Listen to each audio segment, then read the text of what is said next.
Tapi gini tadi dia tanya pertanyaannya itu bagus. Kalau dia tadi bertanya apakah dengan Yudas menyalibkan menjual Yesus berarti Yudas berjasa penyaliban Yesus? Enggak.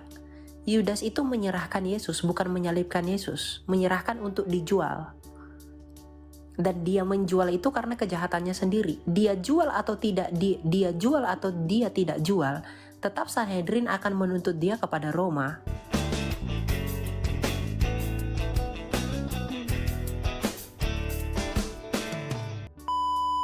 Menyuruh laksanakan tugasmu untuk kalau tidak salah itu menukar Yesus dengan 30 koin perak kalau tidak salah itu. Oh, Yesus ditukar koin bukan ditukar Yudas. Tadi kau bilang Yesus ditukar sama Yudas, ternyata koin kau jawab.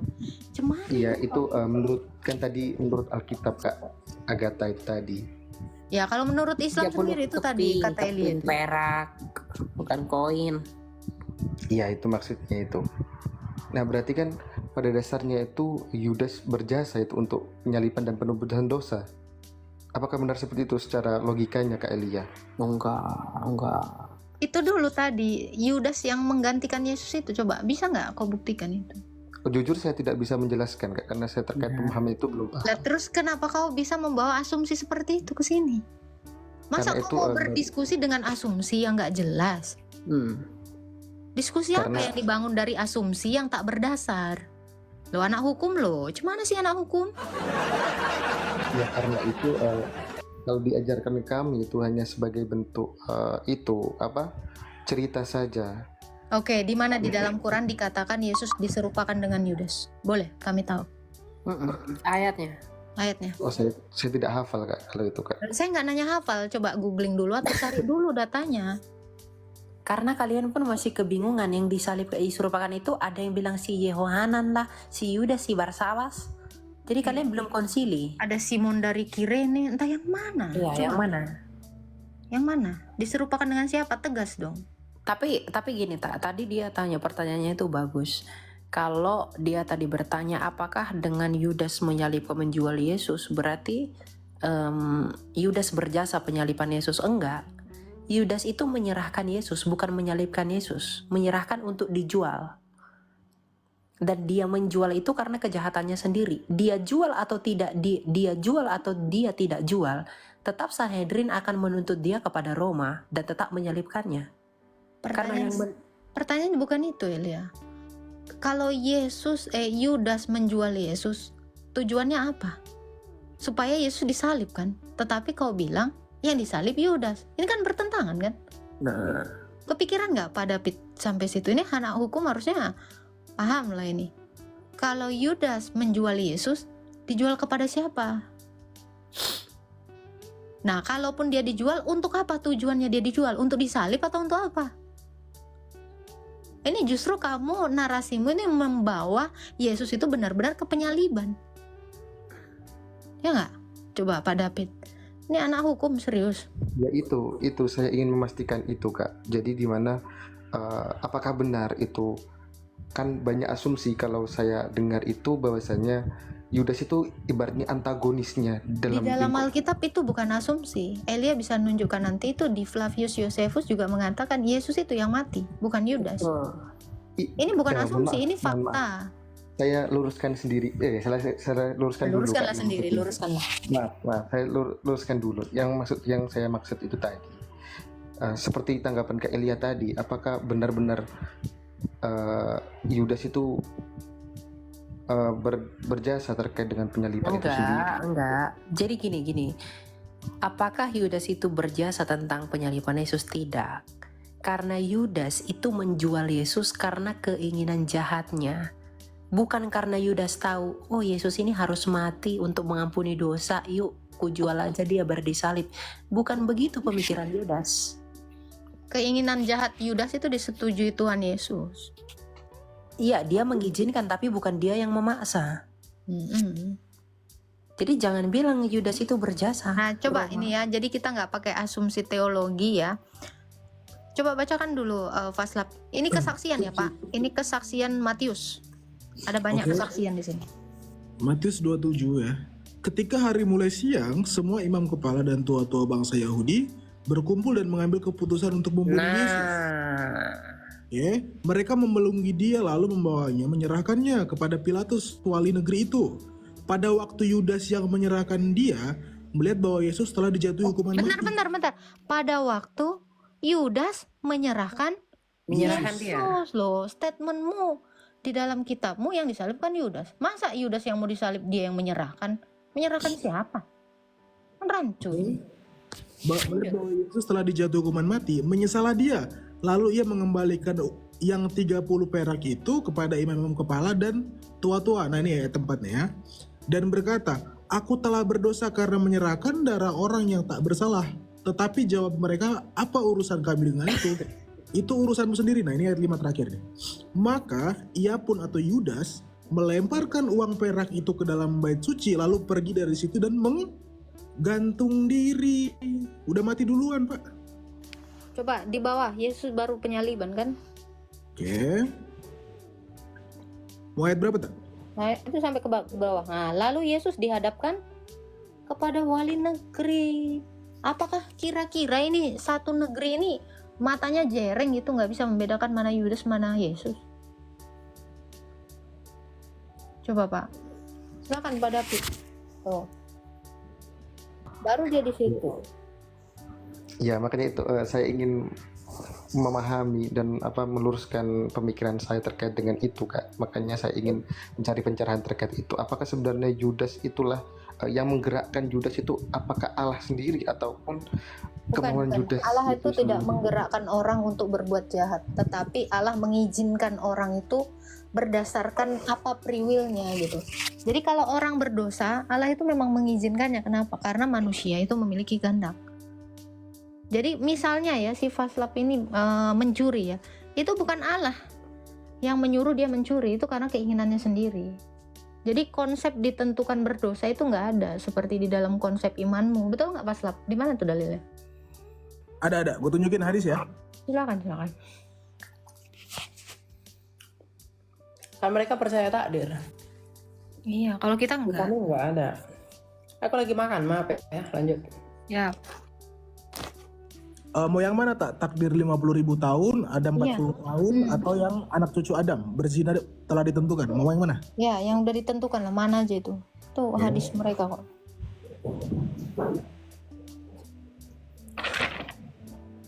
Oke, 5774.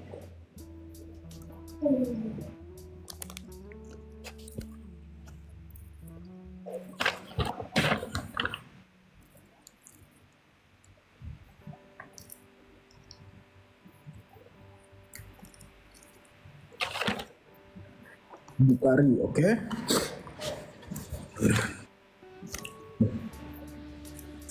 Oke, ini salah satunya ya, masih ada 2 hadis lagi. Bukhari 5774 kita baca. Oke. Sahih nggak itu? Lihat dulu. Sohi dong Bukhari kok. Hah? Oh ya. Ohe. Tidak doif ya. Lanjut. Kita lihat dulu tapi Sohinya menurut siapa? Oh, ijma ulama ya, aman ya. Oke, mantap. Oke.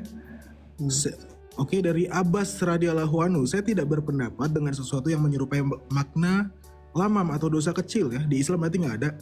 Dan didapatkan dari jalur lain panjang.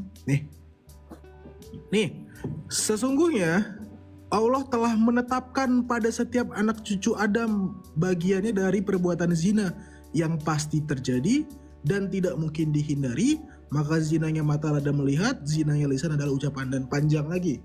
Tapi kalau mengenai segala macam takdirnya itu dijelaskan di sini teman-teman. 2082. Oke. Nah ini. Oke, di Tirmizi 2082 derajatnya Sohi. Aduh kegeser, sorry. Oke nih. Ini tentang Islam ya. Rasulullah bersabda, Allah telah menentukan takdir segala sesuatu 50.000 tahun sebelum menciptakan langit dan bumi. Ini di Islam, takdir. Gitu Agatha. Nih. Makan Pak. Hohe, kayak mana? hohe. Hohe, kan?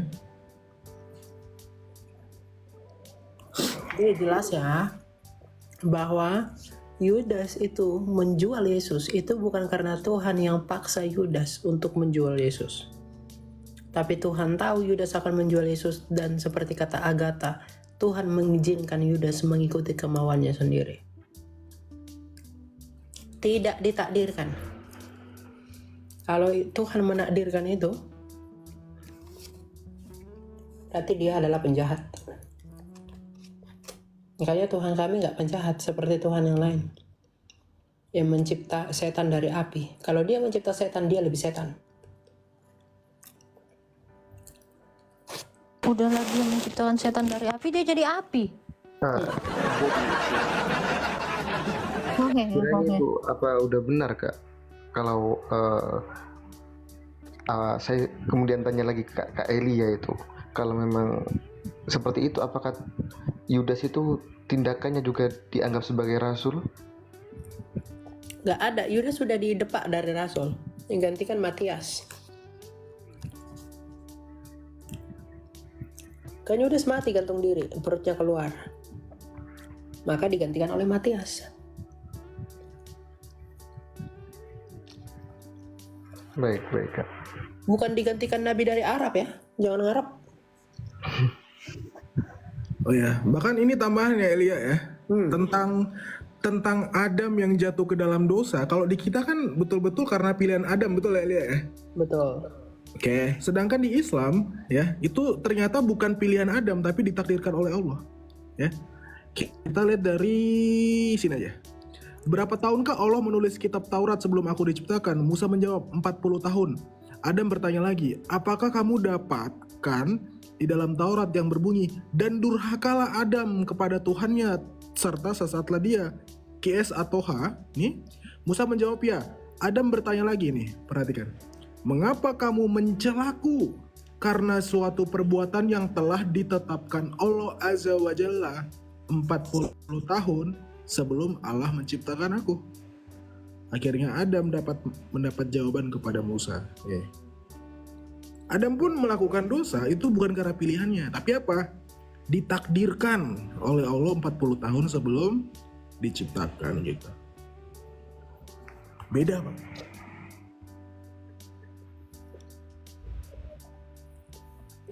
Tafadol. Gitu ya, akhi. Antum mengerti? Ya, makasih Kak Elia untuk penjelasan yang terkait dengan Yudas tadi. Kau ini sebenarnya orang Kristen atau apa sih kau?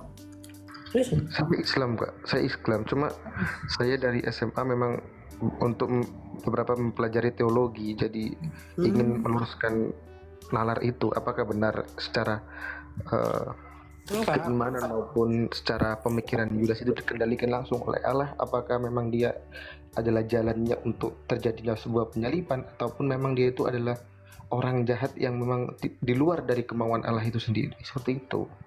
Enggak. Makanya di dalam kejahatan manusia itulah yang menyalibkan Yesus, itulah Tuhan itu berkarya. Makanya agar tergenapi nas kitab suci yang berkata, hikmat bagi dunia adalah kebodohan bagi Allah, tapi hikmat bagi Allah adalah kebodohan bagi dunia. Jadi ketika iblis itu berusaha ingin mematikan Yesus, mereka berusaha untuk membunuh Kristus dan membuat Yesus itu tunduk di bawah kuasa maut. Tetapi ternyata iblis itu nggak bisa. Maka Tuhan Yesus sendiri menginjak maut itu dan Ini bangkit. ngomong-ngomong, dia ini kan anak hukum ya, betul? Bang David Ya. orang hukum ya. Coba Bang, bisa nggak narasi abad 7 yang mengatakan yang disalib itu Yudas tanpa ada saksi dibenarkan? Nah, Secara pandangan itu memang kalau tidak ada yang saksi tertulis maupun saksi mata itu tidak dapat dinyatakan benar. ya Tapi udah. kalau terkait mohon izin nggak sebelumnya, saya itu juga tidak menyangkal itu, karena ada karya-karya baik ulama maupun yang lain yang berpendapat lain yang itu jauh dari kemampuan saya untuk menentukan itu benar atau tidaknya. Oke, Gitu, menurut kamu pendapat ulama bisa nggak dijadikan acuan sebagai teologi? Nah, Pendapat. makanya itu ada hadis yang sahih dan juga hadis yang tidak sahih. Nah. Karena Sekarang gini, si penulis hadis itu bagaimana dia berpendapat sementara dia tidak ada turut di dalam peristiwa penyaliban? Berarti itu semuanya bukan pendapat, asumsi semua gitu. Hanya berspekulasi. Tadi kamu sudah bagus ketika jujur mengatakan kalau tidak ada saksi maka itu tidak bisa dijadikan acuan. Tuh. Sekarang saya tanya, siapa orang di abad 1? Satu aja. Orang yang di abad 1 yang mengatakan Yesus itu diserupakan.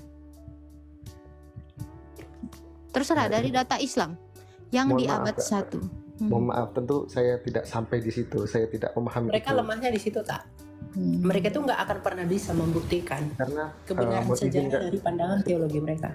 Iya, Mau bahkan izin. Enggak, kamu mau Nabi sekolah di pun- Mesir, kamu mau sekolah di Alexandria, kamu nggak akan bisa membuktikan itu. bahkan Kalian nggak Elia, akan punya data sejarah untuk itu. nabinya pun nggak pernah mencatat nama Yudas loh. Nih, saya tulis Yudas, tidak ditemukan. Mm-mm. Hadis loh ini. Itu aja. Saya bertanya dari kacamata hukum ya. Hukum. Kira-kira betul. cacat hukum nggak? Ada fitnahan yang mengatakan, ada orang tok tok tok Pak Hakim, saya mau mendebat ini, kenapa Yesus ini diserupakan gitu kan? Loh, mana saksinya yang dia diserupakan? Mana buktinya? Nggak ada Pak Hakim. Ya kau dilempar lah sama hakim. Kau lagi bermain-main ini. Didakwa balik dia. Iya. Kenapa kamu memfitnah seseorang yang memang benar-benar disalib, mati dan bangkit pada hari yang ketiga?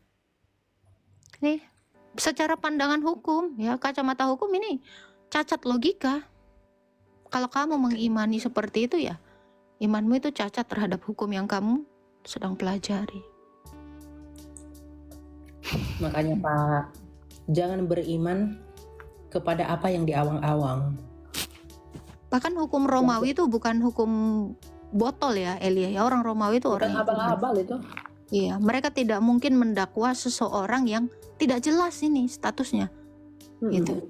Waktu mereka mendakwa itu kan beberapa kali kan ditanya, Betul.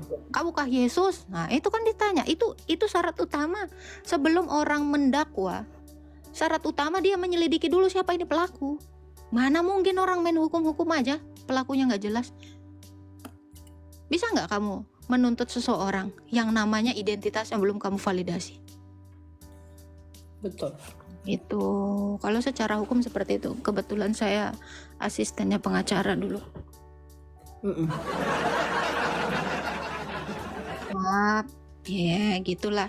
Asistennya Pak Hotman Jerman ya. Bukan ada iya. nih. Oke Kak Elia, Kak Agatha, dan Kak Vaslav, makasih atas waktunya Kak.